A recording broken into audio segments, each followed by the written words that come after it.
Subscribe now and press the bell icon. Never miss an update.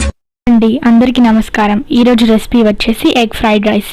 నేను చెప్పిన పద్ధతిలో కనుక మీరు ఈ ఎగ్ ఫ్రైడ్ రైస్ని చేస్తే చాలా రుచిగా కమ్మగా ఉంటుంది. మరి ఇంకెందుకు ఆలస్యం, స్టార్ట్ చేసేద్దాం. ముందుగా స్టవ్ ఆన్ చేసి ఒక గిన్నె పెట్టి అందులోకి 2 టేబుల్ స్పూన్ల ఆయిల్ని పోసుకోవాలి. అందులోకి కాస్త సాజీరా లవంగాలను వేసుకోవాలి.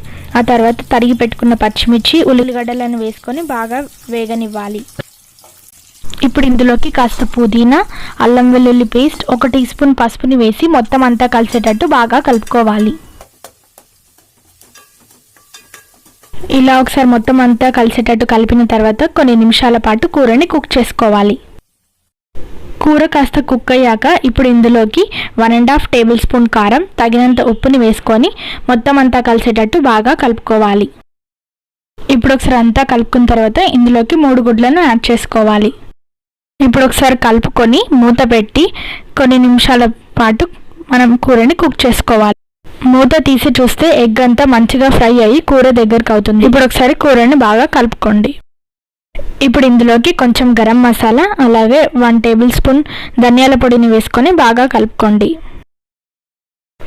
ఇప్పుడు ఇందులోకి కొత్తిమీరని వేసుకొని సరిపడా అన్నంని వేసుకొని మొత్తం అంతా కలిసేటట్టు బాగా కలుపుకోవాలి.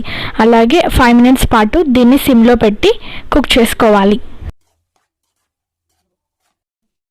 చూసారు కదా, 10 నిమిషాల్లో ఎగ్ ఫ్రైడ్ రైస్ రెడీ అయిపోయింది. చాలా రుచిగా కమ్మగా ఉంటుంది.